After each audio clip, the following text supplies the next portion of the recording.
बच्चे class 12th में हैं और 24 फरवरी को हिंदी का पेपर देने वाले हो तो उनके लिए वीडियो सबसे ज्यादा इंपॉर्टेंट है। आज मैं आप लोगों को सामान्य हिंदी का एक वायरल पेपर बताने वाला हूं। कोड है 302DX कोड मेरे प्यारे बच्चों, और इस कोड का पेपर 100% आपके एग्जाम में आने वाले हैं। सारे विद्यार्थी इस वीडियो को शेयर कर दो और चैनल पर तो चैनल को जरूर सब्सक्राइब कर देना। हर एक बच्चे का इस पेपर से 100 में 100 नंबर बिल्कुल पक्का होने वाला है, क्योंकि आज इस वीडियो में पूरा का पूरा इस पेपर का सोल्यूशन कराने वाला हूं। 302DX कोड लिख लो।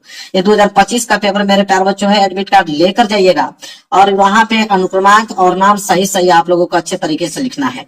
और इस पेपर को हल करने के लिए आपके पास समय दिए जाएंगे 3 घंटे 15 मिनट का समय दिया जाएगा इस पेपर को हल करने के लिए। निर्देश यहाँ पे पढ़ना बहुत ही ज्यादा जरूरी है। निर्देश में यह दिया गया है, पहला निर्देश बोला है कि प्रारंभ के 15 मिनट परीक्षार्थियों को प्रश्न पत्र पढ़ने के लिए निर्धारित है। 15 मिनट में इस पेपर को आप पढ़ोगे और 3 घंटे में इस पेपर को आप लोगों को सॉल्व करने हैं। वही दूसरा प्रश्न है कि सभी प्रश्न अनिवार्य हैं। इसमें जितने भी प्रश्न दिए गए हैं सारे प्रश्न करना अनिवार्य है आप लोगों को। तीसरा है, आवश्यकता अनुसार अपने उत्तरों की पुष्टि नामांकित रेखा चित्रों द्वारा आपको करना है। चौथा है कि प्रत्येक प्रश्न के निर्धारित अंक उनके सम्मुख अंकित है। मतलब हर एक प्रश्न के आगे आपको बताया गया होगा कि प्रश्न 1 नंबर का है कि 2 नंबर का है कि 4 नंबर का है कि 6 नंबर का है। तो जितना भी नंबर होगा उसके सामने आप लोगों को लिखा हुआ मिलेगा। पेपर स्टार्ट होता है यहाँ से। मेरे प्यारों में बड़ा कर देता हूँ ताकि आप लोगों को अच्छे से दिखे। सबसे पहले आएंगे बहुविकल्पीय प्रश्न। उसमें आपका पहला प्रश्न है और पहला प्रश्न में क वाला प्रश्न है। क वाला प्रश्न है कि माधुरी पत्रिका किस युग में प्रकाशित हुई। यह प्रश्न बहुत ही ज्यादा सिंपल है। तो माधुरी पत्रिका किस युग में प्रकाशित हुई? 4 ऑप्शन है, भारतेंदु युग, द्विवेदी युग, शुक्ल युग और आपका शुक्लेत्तर युग। इन्हीं 4 ऑप्शन में से कोई ना कोई एक ऑप्शन सही है, तो इसका राइट आंसर हो जाएगा आप लोगों का दूसरा वाला, द्विवेदी युग। दूसरा वाला बिल्कुल करेक्ट आंसर हो जाएगा कि माधुरी पत्रिका किस युग में प्रकाशित हुई? द्विवेदी युग में। ख वाला प्रश्न देखिए, एक भी प्रश्न मिस मत कीजिएगा, पूरा का पूरा प्रश्न करके आना आप लोगों को एग्जाम में। ये शेखर एक जीवनी के लेखक है। ख वाला प्रश्न है, शेखर एक जीवनी के लेखक है। जयशंकर प्रसाद जी, प्रेमचंद्र जी, अज्ञेय जी के राम वृक्ष बेनीपुर जी। तो शेखर एक जीवनी के लेखक जो है वो अज्ञेय जी हैं। कौन है? अज्ञेय जी। तीसरा वाला जो है बिल्कुल इसका राइट आंसर हो जाएगा। चलिए अगला प्रश्न देखते हैं, प्रश्न नंबर ग। प्रश्न नंबर ग है मेरे प्यारे बच्चों कि कफन किस विधा की रचना है। वेरी वेरी मोस्ट इंपोर्टेंट यह प्रश्न है, हर साल आता है और इस बार भी दे दिया। कफन किस विधा की रचना है? उपन्यास, नाटक, कहानी विधा की संस्मरण। तो कफन किस विधा की रचना है? तो कहानी विधा की। किस विधा की? कहानी विधा की। तीसरा वाला जो है बिल्कुल राइट आंसर हो जाएगा। आगे बात करते हैं घ वाला प्रश्न। देखिए क्या है, घ वाला है कि मैला आंचल उपन्यास है। तो मैला आंचल उपन्यास है आचलंकिक, ऐतिहासिक, कि यहाँ पे मनोवैज्ञानिक, की धार्मिक। तो मैला आंचल उपन्यास है आंचलिक। कौन? आंचलिक। पहला वाला ऑप्शन जो है बिल्कुल राइट आंसर हो जाएगा, घ का पहला। अब बड़ा वाला प्रश्न देखिए क्या है, अंधा युग रचना के लेखक हैं। तो अंधा युग रचना के लेखक कौन? धर्मवीर भारती जी, रामकुमार वर्मा जी, मोहन राकेश जी, कि जैनेन्द्र। ठीक है, तो अंधा युग रचना के लेखक कौन है मेरे प्यारे बच्चों? वो है आपके धर्मवीर भारती जी। पहला वाला ऑप्शन जो है बिल्कुल क्या हो जाएगा? राइट आंसर हो जाएगा मेरे प्यारे बच्चों, पहला वाला। आगे बात करते हैं, दूसरा वाला प्रश्न स्टार्ट हो गया और दूसरा का क वाला देखिए। तो दूसरा का क है कि रामचरित्र मानस की रचना किस भाषा में हुई? अवधी भाषा में, ब्रज भाषा में, कि मैथिली भाषा में, कि खड़ी बोली में। तो रामचरित्र मानस की रचना किस भाषा में हुई? अवधी भाषा में। किस भाषा में? अवधी भाषा में। पहला वाला ऑप्शन जो है बिल्कुल राइट आंसर हो जाएगा। आगे बात करते हैं ख वाला, कह है कि परमाल रासो की रचना काल है। तो परमाल रासो का रचना काल क्या है? आदिकाल, भक्ति काल, रीति काल, कि यहाँ पे आपके आधुनिक काल। तो परमाल रासो की रचना काल जो है वो है मेरे प्यारे बच्चों आदिकाल। कौन है? आदिकाल। पहला वाला ऑप्शन जो है बिल्कुल राइट आंसर हो जाएगा। आगे बात कर लेते हैं ग वाला। देखिए क्या है, छायावाद की रचना नहीं है। मतलब इन चारों ऑप्शनों में से छायावाद की रचना कौन नहीं है? कामायनी, साकेत, सरोज, स्मृति, नौका विहार। तो इसमें जो है छायावाद की रचना जो नहीं है वो है आपकी साकेत। दूसरा वाला जो है बिल्कुल राइट आंसर हो जाएगा। चलिए अगला प्रश्न देख लेते हैं। अगला प्रश्न है घ वाला, कह रहा है कि सुमित्रानंद पंत ने नौका विहार कविता की रचना किस स्थान पर रहकर किया? कालांतर, रामगढ़, वाराणसी, इलाहाबाद। क्या होगा इसका राइट आंसर मेरे प्यारे बच्चों? तो इसका राइट आंसर हो जाएगा सुमित्रानंद पंत जो नौका विहार कविता की रचना किस स्थान पर आकर किया? तो कालांकर में। किसमें? कालांकर में। पहला वाला ऑप्शन जो है बिल्कुल राइट आंसर हो जाएगा। आगे देखते हैं अड़ा वाला प्रश्न। कह रहा है कि वेदना की प्रतिमूर्ति किस कावित्री को कहा जाता है? तो वेदना की प्रतिमूर्ति किस कावित्री को कहा जाता है? सुमित्रा कुमारी चौहान जी, महादेवी वर्मा, मैत्रेयी पुष्पा की लक्ष्मी भाई। तो इसका राइट आंसर हो जाएगा महादेवी वर्मा। ठीक है, क्योंकि वेदना की प्रतिमूर्ति किस कावित्री को कहा जाता है? महादेवी वर्मा को। तो यह तो मेरे प्यारे बच्चों आपके ऑब्जेक्टिव प्रश्न है। अब यहाँ से स्टार्ट होगा आप लोगों का सब्जेक्टिव, मतलब तीसरा प्रश्न। देखिए क्या है तीसरा, है कि दिए गए गद्यांश पर आधारित निम्नलिखित प्रश्नों के उत्तर दीजिए। अब एक गद्यांश आ गया और आपके पास दो गद्यांश रहेंगे, दोनों में से कोई एक ही गद्यांश आपको करना होगा। आपका मन जो आपको आसान लगेगा वो गद्यांश आप करके आइएगा मेरे प्यारे बच्चों। क्लियर है? चलिए देखिए क्या गद्यांश है। तो गद्यांश में है यहाँ पे, यहाँ से लेकर और यहाँ तक है। जब भी गद्यांश करना है तो गद्यांश बहुत आसान होता है, क्योंकि इन्हीं गद्यांश को अगर पढ़ लोगे तो इन्हीं में से छाट कर आंसर लिखना होता है। जैसे गद्यांश पढ़िए पहले। जन का प्रवाह अनंत होता है, सहस्त्रों वर्षों से भूमि के साथ राष्ट्रीय जन ने तादम्य प्राप्त किया है। जब तक सूर्य की रश्मियां नित्य प्रातःकाल भुवन को अमृत से भर देती हैं, तब तक राष्ट्रीय जनन जीवन भी अमर है। इसलिए अनेक उतार चढ़ाव पार करने के बाद भी राष्ट्रीय निवासी जन न उठती लहरों से आगे बढ़ने के लिए अजर अमर है। जन का संततवाही जीवन नदी के प्रवाह तरह है, जिसमें कर्म और श्रम के द्वारा उत्थान के अनेक घाटों का निर्माण करना होता है। मतलब एक बार नहीं समझ में आ रहा है, एक बार और पढ़ लीजिए, 2-3 बार पढ़ लीजिए, क्योंकि इसका आंसर इसी में से देना होगा। 10 नंबर के लिए आता है। अब देखिए यहाँ पे पहला प्रश्न का उत्तर कह रहा है कि जन का प्रवाह किस तरह होता है। अब बताइए मेरे प्यारे, जन का प्रवाह किस तरह होता है? इसका आंसर तुरंत इसी में से देखो, पहले ही लाइन, जन का प्रवाह अनंत होता है। मिल गया आंसर। जन का प्रवाह कैसा होता है? तो जन का प्रवाह अनंत होता है। 2 नंबर यहाँ से भाई आपके क्या हो जाएंगे? फिक्स। बस वही उत्तर होगा। दूसरा मेरे प्यारे, पाठ का शीर्षक एवं लेखक का नाम लिखिए। अब देखिए पाठ का शीर्षक एवं लेखक का नाम। अब पाठ का शीर्षक देखिए, यहाँ पे नोटिस कीजिए, यहाँ पे राष्ट्रीय का यूज किया गया है, यहाँ पे राष्ट्र आया है। तो इससे देखकर आप समझ जाएंगे कि राष्ट्र का स्वरूप चैप्टर से लिया गया है। तो पाठ के शीर्षक क्या हो जाएगा मेरे प्यारे? राष्ट्र का स्वरूप। राष्ट्र का स्वरूप हो जाएगा, मतलब राष्ट्र के स्वरूप चैप्टर से लिया गया है। वहीं अगर हम बात करें कि लेखक का नाम क्या है, तो भाई जाहिर सी बात है कि राष्ट्र के स्वरूप डॉक्टर वसुदेव शरण अग्रवाल जी। तो डॉक्टर वसुदेव शरण अग्रवाल जी यहाँ पे लिख लीजिएगा। बस 2 नंबर यहाँ से भी क्या हो जाएंगे? आपके पक्के हो जाएंगे। इसके बाद मेरे प्यारे, रेखांकित अंशों की व्याख्या कीजिए। अब रेखांकित अंशों की व्याख्या, जल का प्रवाह अनंत होता है। अब इसका हमें बताना है मेरे प्यारों व्याख्या, कि जन का प्रवाह अनंत होता है, इसका हमें व्याख्या बताना है। अब यहाँ पे जन का प्रवाह कोई जरूरी नहीं कि बस इतना ही देगा। किसी किसी सेट में क्या होगा कि इस वाले सेट में तो इतना ही दिया है, किसी किसी सेट में पूरा दे देगा, किसी किसी सेट में 2 लाइन दे देगा। तो आप बढ़ा चढ़ाकर अपने भाषा में इसका व्याख्या आप कर सकते हो और 2 नंबर आपको मिल जाएंगे। इसके बाद है सूर्य की रश्मियों का क्या प्रभाव पड़ता है। तो सूर्य की रश्मियों का क्या प्रभाव पड़ता है, इसी गद्यांश में से आप देख के लिख पाओगे। चलिए खोजते हैं कि सूर्य की रश्मियों का क्या प्रभाव पड़ता है। देखिए लिखा है, जब तक सूर्य की रश्मियां नित्य प्रातःकाल भुवन को अमृत से भर देती है। बस तो आप लिख देंगे कि सूर्य की रश्मियों का प्रभाव पड़ता है, क्योंकि सूर्य की रश्मियां जो है नित्य प्रातःकाल भुवन को अमृत से क्या कर देती हैं? भर देती है। बस इतना ही आंसर लिख दोगे, 2 नंबर आपके क्या हो जाएंगे? पक्के हो जाएंगे। इसके बाद राष्ट्रीय जन ने किसके साथ तादम्य स्थापित किया है। अब देखिए मेरे प्यारों, दूसरी लाइन बोला है, सहस्त्रों वर्षों से भूमि के साथ राष्ट्रीय जन ने तादम्य प्राप्त किया है।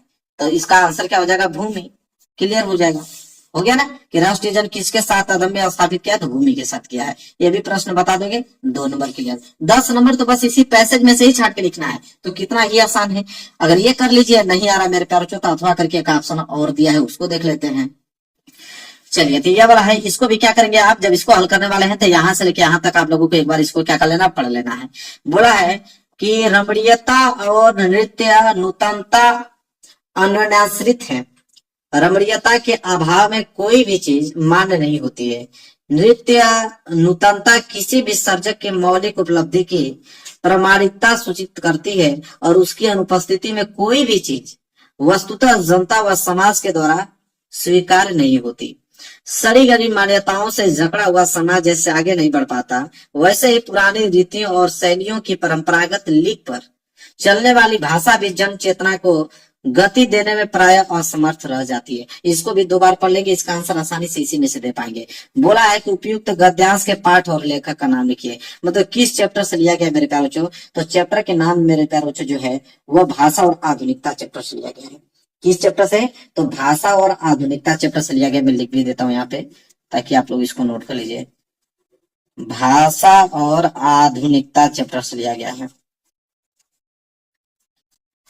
आधुनिकता चैप्टर से लिया गया है।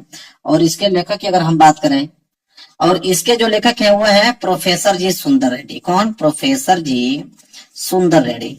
बस इतना सिंपल है ना मेरे प्यारे बच्चों, सारे प्रश्नों का आंसर आप तुरंत दे पाओगे। प्रोफेसर जी सुंदर रेड्डी है। इसी तरह रेखांकित अंश की व्याख्या कीजिए। तो कोई बात नहीं, जहां तक अंडरलाइन, यहां से लेके यहां तक अंडरलाइन किया है ना, इसी को लिखकर थोड़ा बनाकर बड़ा चढ़ा कर लिख देंगे, रेखांकित अंश की व्याख्या कंप्लीट हो जाएगा। 2 नंबर भाई क्लियर हो गए। फिर है कह रहा है कि क्या चीजें अन्वंशराशित है। तो क्या चीजें अन्वंशरित है, तो इसको जब आप 1-2 बार पढ़ोगे तो आप इसका आंसर इसी में से दे पाओगे। क्योंकि यहाँ पे देखिए क्या चीज है, तो लोग कोई बात नहीं, क्या चीजें अन्वंशरित है। देखो क्या बोला है, रमणीयता और नृत्य नूतनता अन्वंशरित है। बस, तो कौन कौन सी चीजें आपके अन्वंशरित हैं? तो रमणीयता और नृत्य नूतनता, बस यही 2 चीज लिख दो, ये भी आंसर मिल गया। इतना सिंपल है मेरे प्यारों, अब क्या ही आपको बताऊं। फिर है नृत्य नूतनता क्या सूचित करता है। ठीक है, तो आप देखिए क्या बोला है यहाँ पे कि नृत्य नूतनता किसी भी सर्जक की मौलिक उपलब्धि की प्रारंभिकता को सूचित करता है। बस इतना ही आंसर लिख दो, सारे प्रश्नों का आंसर आपको उसी पैसेज में से मेरे प्यारे बच्चों मिल जाएंगे, उसी पैसेज में से। देखिए मैं आपके सामने पूरा लाइव प्रूफ दिखा रहा हूँ, ऐसे ही लिख के आना है। इसके बाद है कह रहा है कि रमणीयता और परंपरागत शब्दों के अर्थ आपको लिखना है कि इसका अर्थ क्या होगा। तो चलिए लिख लीजिए। देखिए रमणीयता का जो अर्थ होता है, यहाँ पे मैं लिखवा भी देता हूँ। रमणीयता का अर्थ होता है भाषा के सौंदर्य। क्या होता है? भाषा के सौंदर्य होता है, भाषा के सौंदर्य होता है। यह किसका अर्थ होता है? रमणीयता का। और परंपरागत का जो होता है मेरे प्यारे, जो होता है परंपरा से चला आता हुआ, परंपरा से चला आता हुआ, चला आता हुआ। एक एक लाइन का आंसर है आता हुआ। क्लियर है? पूरा का पूरा आंसर बता दिया, कहीं सोल्यूशन ढूंढने की जरूरत नहीं, पूरे के पूरे पैसेज में से ही आपको मिल जाएंगे सारी चीजें। चलिए आगे बढ़ते हैं, और यहाँ पे देखिए प्रश्न नंबर 4। प्रश्न नंबर 4 है, दिए गए पद्यांश पर आधारित निम्नलिखित प्रश्नों के उत्तर दीजिए। अब ये पद्यांश आ गया है, कौन सा पद्यांश है? यहां से लेकर यहां तक नहीं मेरे प्यारे, एक लाइन और पीछे है, पहले यहां तक पढ़ लीजिए। कह रहा है कि मुझे फूल मत मारो, मैं अबला बाला वियोगिनी, कुछ तो दया विचारो, होकर मधु के मित मदन, पटु तुम कटु गरल नगारो, मुझे विकलता तुम्हें विफलता, ठहरो श्रम परिहारो, नहीं भोगनी यह मैं कोई, जो तुम जाल पसारो, बल हो तो सिंदूर बिंदु यह हर नेत्र निहारो, रूप दर्प कंदर्प तुम्हें तो मेरे पति परवारो, लो यह मेरी चरण धूली उसी रति के सिर पर धारो। अब यह मेरे प्यार पद्यांश है, यहाँ तक उसको आपने पढ़ लिया, 1-2 बार और पढ़ लीजिएगा। इसके नीचे 5 प्रश्न है। उपयुक्त पद्यांश के शीर्षक एवं रचयिता के नाम लिखिए।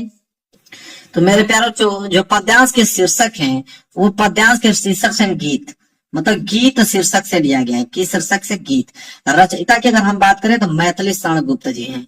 कौन है? मैथिली शरण गुप्त जी, मैथिली शरण गुप्त। बस इतना ही लिख देंगे ना, तो आपको 2 नंबर यहाँ से क्या हो जाएंगे? पक्के हो जाएंगे।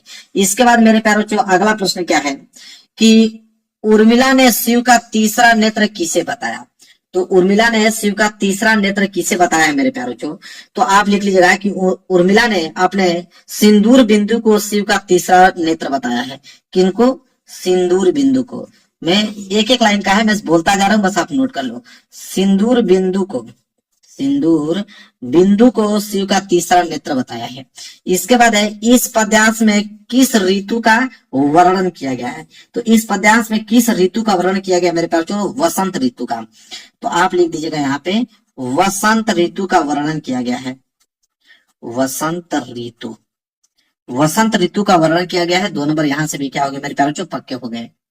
इसके बाद है यह पद्यांश किस ग्रंथ से उद्धृत है। तो यह पद्यांश किस ग्रंथ से उद्धृत है? तो आप लिखिएगा कि यह पद्यांश जो है मैथिली शरण गुप्त द्वारा रचित साकेत महाकाव्य, इसे साकेत महाकाव्य ग्रंथ से उद्धृत है, महाकाव्य से उद्धृत है। क्लियर है। इसके बाद है रेखांकित पंक्तियों की व्याख्या कीजिए। मतलब जहां तक अंडरलाइन किया गया था मैं दिखा देता हूँ।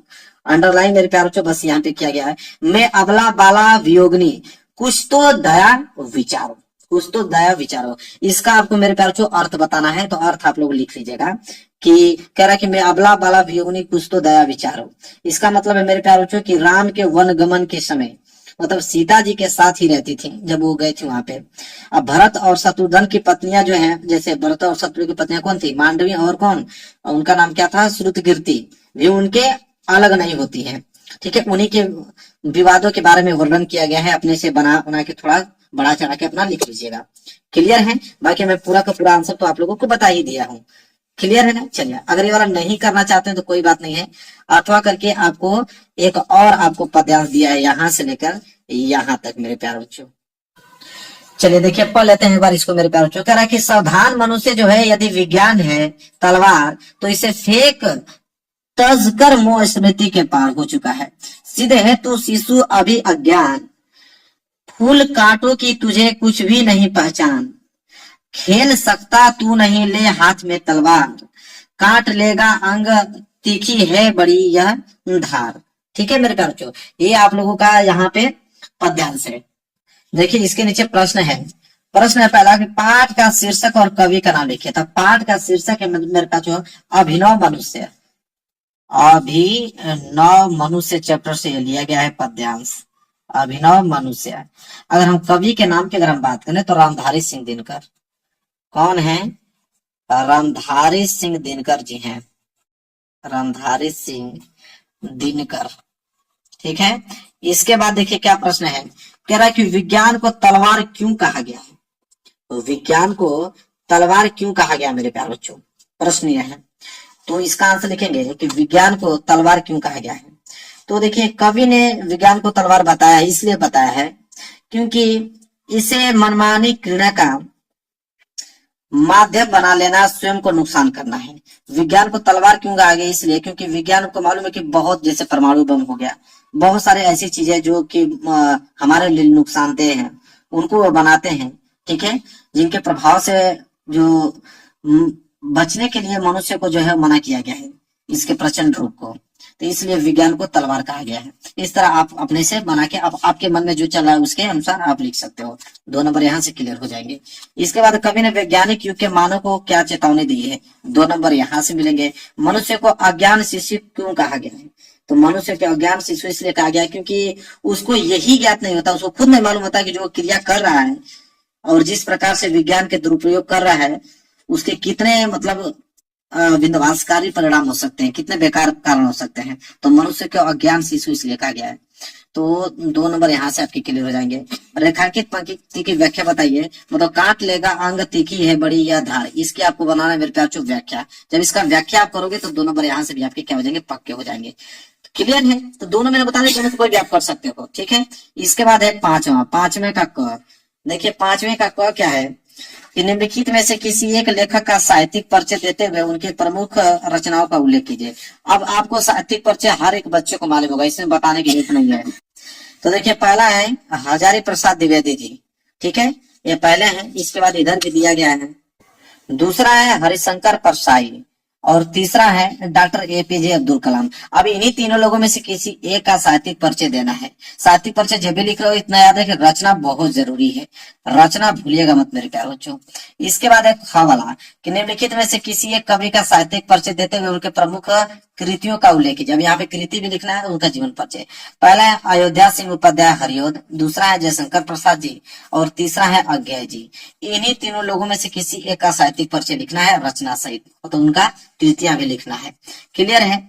इसके बाद है कि लाठी कहानी की कथा वस्तु का सार लिखिए, अधिकतम समय सीमा 80 शब्द। अब ऐसा कोई लड़का नहीं है जो इंटर में पढ़ रहा हो, वो पेपर देने वाला हो, वो लाठी की कहानी ध्रुव यात्रा की कहानी नहीं मालूम हो, तो या तो लाठी कहानी मालूम तो उनको लिख दीजिएगा। अगर नहीं जिनको आता है वो ध्रुव यात्रा का लिख सकते हैं। ध्रुव यात्रा कहानी का उद्देश्य लिखिए और अधिकतम समय सीमा जो है 80 शब्दों में, कम से कम 80 शब्दों में लिखना होगा आप लोगों को। इसके बाद है यहाँ पे कि स्वपठित खंड काव्य के आधार पर किसी एक खंड के लिए एक प्रश्न का उत्तर आप लोगों को देना है। अधिकतम समय सीमा 80 शब्द है। अब यहाँ पे जैसे मुक्ति गया है खंड काव्य, खंड काव्य मेरे पास बहुत सारे हैं, लेकिन बहुत सारे में से किसी भी कर सकते हो नहीं।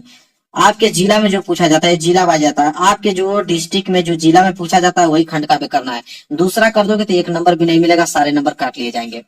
ठीक है, तो इसलिए आपके डिस्ट्रिक्ट में देख लीजिएगा कि आपके जिला में कौन सा खंड काव्य पूछा जाता है, वही याद करके जाना है। वैसे तो आपके मुक्तज्ञ है, यहाँ पे मुक्तज्ञ के बाद यहाँ पे सत्य की जीत है, इसके बाद आपका रश्मि रथी है, इसके बाद आलोक वृत्त है, इसके बाद त्याग पथी है, फिर श्रवण कुमार है।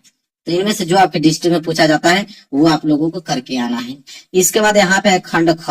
अब यहाँ पे खंड ख स्टार्ट हो गया। 8वें का क, दिए गए संस्कृत गद्यांशों में से किसी एक का ससंदर्भ हिंदी में अनुवाद करना है। ससंदर्भ हिंदी में अनुवाद कीजिए, यहाँ तक नोट कीजिए। इसके नीचे और है, जी हाँ और है, पहले इतना देख लीजिए। इसके पीछे इधर आपको दिया गया है, इसके नीचे देखिए यहाँ तक मेरे प्यारे बच्चों। तो ससंदर्भ हिंदी में अनुवाद करना है। अगर वो नहीं आता है आप लोगों को कोई बात नहीं है, अथवा करके दिया है, ये वाला कर लीजिए यहाँ तक ससंदर्भ हिंदी में अनुवाद। तो चाहे उसको कीजिए चाहे इसको कीजिए मेरे प्यारे बच्चों। क्लियर है? चलिए आगे बढ़ते हैं। अगला देखिए, अब इसमें क वाला हो गया, अब ख वाला। दिए गए श्लोकों में से किसी एक का ससंदर्भ हिंदी में अनुवाद कीजिए। अब ये श्लोक आ गया। अब श्लोक यहाँ पे आपको मेरे प्यारे बच्चों दिया है, यहाँ तक ये श्लोक है, इसको कर लीजिए ससंदर्भ हिंदी में अनुवाद। नहीं आता है कोई बात नहीं, अथवा करके दिया है मेरे प्यारे बच्चों। चलिए क्लियर है ना? तो ये देखिए दोनों अलग अलग है, यहाँ तक ये ऊपर अलग है और ये आपका अलग है। तो या तो ये वाला कीजिए या तो ये वाला कीजिए, ठीक है? अथवा यहाँ पे होना चाहिए। क्लियर है ना? इस अथवा को यहाँ पे होना चाहिए, या तो आप ये वाला कीजिए या तो ये वाला। चलिए आगे देख लेते हैं। अगला प्रश्न मेरे प्यारे बच्चों 9 वाला प्रश्न है। देखिए 9 वाला है कि निम्नलिखित लोकोक्तियों में एवं मुहावरों में से किसी एक का अर्थ लिखकर वाक्य प्रयोग कीजिए। ठीक है, जैसे यहाँ पे मेरे प्यारे बच्चों बोला है मुंह फुलाना। क्या बोला है? मुंह फुलाना। इसका आपको बताना है कि अर्थ बताना है और वाक्य प्रयोग। तो मुंह फुलाना के चलिए मैं कुछ सोल्यूशन आपको दिखा देता हूँ। मुंह फुलाना का अर्थ होता है कि नाराज होना या रुष्ट होना, मतलब रूठ जाना। तो नाराज होना आप लिखोगे विशेषकर जब कोई आपकी बात को न माने, तब जब उसकी बात नहीं मानी गई तो उसने मुंह फुला लिया। ठीक है, ये आपका क्या वाक्य प्रयोग। मुंह फुलाना का मतलब नाराज होना। ठीक है, मतलब नाराज कब होंगे? विशेषकर जब आपकी कोई बात नहीं मानता है तभी तो नाराज होते हैं। और वाक्य प्रयोग में लिख लीजिएगा कि जब उसकी बात नहीं मानी गई तो उसने मुंह फुला लिया। क्लियर है? इसके बाद दूसरा क्या मेरे प्यारे बच्चों? हाथ पीले करना। दूसरा क्या है? हाथ पीले करना। तो हाथ पीले करने का मतलब आप लिखोगे अर्थ, हाथ पीले करना मतलब शादी करना। जैसे प्राचीन समय में दुल्हन के हाथ पीले किए जाते थे पहले। वाक्य प्रयोग में आप लिखोगे कि उसके बेटे ने कल शादी करके हाथ पीले कर लिए। यह इसका क्या है? वाक्य प्रयोग है। क्लियर है? इसके बाद देखिए तीसरा है दाल में काला होना। क्या है? दाल में काला। अब देखिए मैं इसमें से किसी एक का ही अर्थ बताना है, लेकिन मैं सबका बता रहा हूँ, जो आपको याद हो जाए वो करके चले जाएगा। तीसरा क्या है? दाल में काला होना।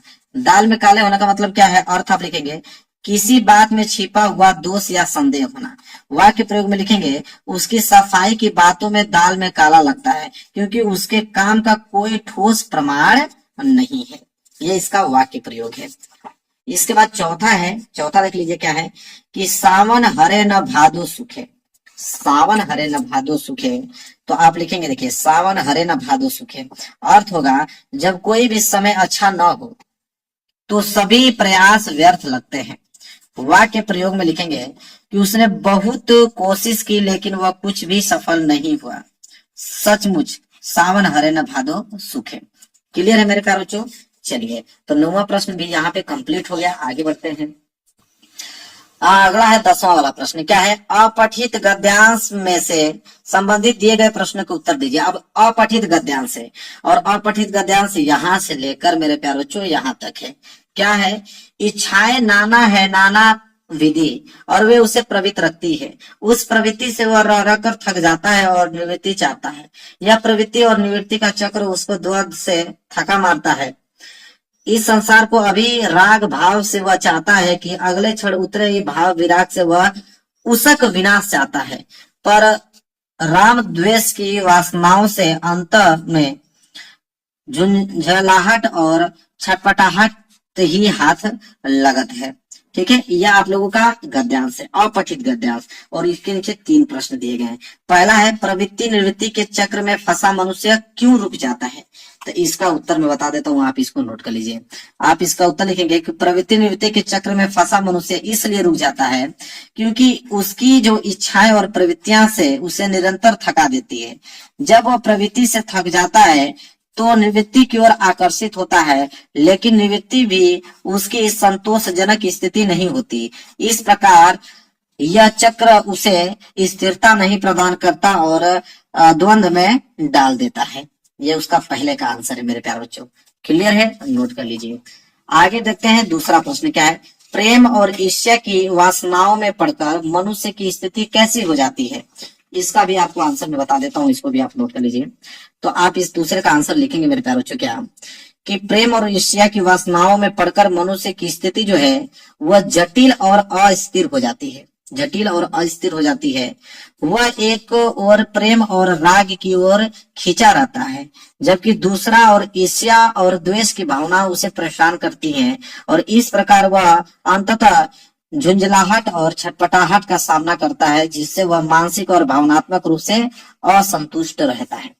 ठीक है, यह भी दूसरे वाला प्रश्न का भी मैंने आंसर बता दिया। एक भी प्रश्न छोड़ नहीं रहा हूं। तीसरा है, रेखांकित अंश का क्या आशय है? रेखांकित मतलब जहां तक मेरे प्यारों को अंडरलाइन किया गया है कि इच्छाएं नाना है और नाना विधि, और वह उससे प्रवृत्त रखती, उस प्रवृत्ति से वह रह कर थक जाता और निवृत्ति चाहता। इसका आपको अर्थ बताना है। तो आप अर्थ लिखेंगे, रेखांकित अंश का आशय है, क्या आशय है कि मनुष्य की इच्छाएं और भावनाएं अंततः विविध और उलझी हुई होती हैं। वह एक ही समय में राग और विराग, प्रेम और द्वेष की भावनाओं से जूझता रहता है। यह अंत द्वंद उसे निरंतर थकावट और असंतोष का अनुभव कराता है, क्योंकि उसके भावनात्मक और मानसिक संघर्षों का कोई जो है अस्थायी समाधान नहीं मिल पाता है। क्लियर है? चलिए, अपठित गद्यांश का पूरा सलूशन मैंने बता दिया। आगे देखते हैं अगला प्रश्न। अगला प्रश्न मेरे प्यारों 11वां प्रश्न। 11वां का सबसे पहले आया है क। बोला है कि निम्नलिखित शब्द युग्मों का सही अर्थ चयन करके लिखे। सही अर्थ चयन करके लिखना है। बोला है कि वसन और व्यसन। वसन और व्यसन का क्या अर्थ होगा? देखिए, वसन मतलब मेरे प्यारों तो वस्त्र होता है, और व्यसन की बात करें तो वह आदत होता है। इसलिए ब वाला जो है बिल्कुल राइट आंसर हो जाएगा। आगे देख लीजिए, दूसरा क्या है? अन्न और अन्य। अन्न और अन्य, अन्न मतलब क्या होता है? भोजन होता है, आपको भी मालूम है। और अन्य मतलब अनेक। ठीक है, तो भोजन और अनेक, ब वाला जो है इसका राइट आंसर हो जाएगा। वहीं ख वाला देख लीजिए। ख वाला में बोला है कि निम्नलिखित शब्दों में से किसी एक शब्द के 2 सही अर्थ लिखे। तो 2 सही अर्थ लिखना है मेरे प्यारे बच्चों। पहला मेरे प्यारे बच्चों यहाँ पे चपला। क्या है? चपला है। अब चपला है तो इसका हमें 2 सही अर्थ लिखना है। अब देखिए मेरे प्यारे बच्चों कैसे हम लोग लिखेंगे इसका। तो 2 अर्थ यहाँ देखिए, यहाँ पे मैं लिखे लिखाया हूं आप लोगों को। देखिए, चपला का पहला तो होता है तेज और चंचल, जो जल्दी और चंचल हो, जैसे चपल व्यक्ति। ठीक है, और दूसरा अस्थिर, जो स्थिर नहीं होता, अर्थात बार बार बदलता रहता है। तो 2 अर्थ मैंने इसको बता दिया। चपला का 2 अर्थ मैंने यहाँ पे बता दिया। इसी तरह जीवन, तो जीवन का 2 अर्थ बताना है, कोई बात नहीं है। देखिए, दूसरा है जीवन। जीवन का पहला अर्थ होता है अवधि, किसी व्यक्ति या जीवित प्राणी की संपूर्ण अवधि, जैसे जीवन काल। और दूसरा होता है जीवित अवस्था, एक प्राणी का जीवित रहने की स्थिति या अवस्था। तो जीवन का भी मैंने 2 अर्थ यहाँ पे बता दिया। इसी तरह तीसरा मेरे पास शिव। शिव का 2 अर्थ बताना है। तो देखिए यहाँ पे शिव, शिव का पहला अर्थ होता है हिंदू देवता। इसमें लिखेंगे भगवान शिव, जो हिंदू धर्म में त्रिदेवों में से एक हैं, जो समस्त सृष्टि के रचनाकार और संहारक हैं। और दूसरा होता है शिवतया कल्याणकारी। इसमें लिखेंगे शुद्धता और कल्याण का प्रतीक, जिसका अर्थ होता है शांति, अच्छाई और कल्याण। ठीक है, नोट कर लीजिए आप लोग। ख वाला भी यहाँ पे मैंने कंप्लीट करा दिया। इसके बाद आता है ग वाला। ग वाला क्या है? निम्नलिखित वाक्यांशों के लिए एक शब्द चयन करके लिखिए। अब देखिए मेरे प्यारों, जो यहाँ पे क्या है कि जो शिक्षा देता है, तो जाहिर सी बात है जो शिक्षा देता है वो शिक्षक, जैसे हम आप लोगों को पढ़ा रहे हैं, शिक्षा देने का काम कर रहे हैं, तो हम शिक्षक कहलाएंगे। इसके बाद है दूसरा कि जो सब कुछ जानता हो, तो जो सब कुछ जानता है उसे हम लोग सर्वज्ञ बोलते हैं, सर्वज्ञ जो सब कुछ जानता हो। इसके बाद है घ वाला, निम्नलिखित में से किन्हीं दो वाक्यों को शुद्ध करके लिखना है। तो दो वाक्यों को शुद्ध करके लिखना है मेरे प्यारे बच्चों। जैसे मैं भोजन कर लिया, तो मैं भोजन कर लिया, तो इसको हम लोग शुद्ध रूप में ऐसे लिख सकते हैं कि मैंने भोजन कर लिया। इसको हम लोग शुद्ध करके अगर लिखें तो हम लोग लिखेंगे मैंने मैंने भोजन कर लिया, कर लिया, कर लिया है, खड़ी पाई। मेरा बड़ा भाई आ रहा है, ठीक है, मेरा बड़ा भाई आ रहा है। और तीसरा, मैं कलम के साथ लिखता हूं, तो मैं कलम के साथ नहीं, मैं कलम के द्वारा लिखता हूं, मैं कलम से लिखता हूं। तो आप लिखिएगा मैं कलम से लिखता हूं, इसको ऐसे शुद्ध करके लिख सकते हैं, मैं कलम से लिखता हूं, मैं कलम के साथ नहीं, मैं कलम से लिखता हूं, या मैं कलम के द्वारा लिखता हूं। ऐसे आप वाक्य बना दीजिएगा, कंप्लीट हो जाएगा।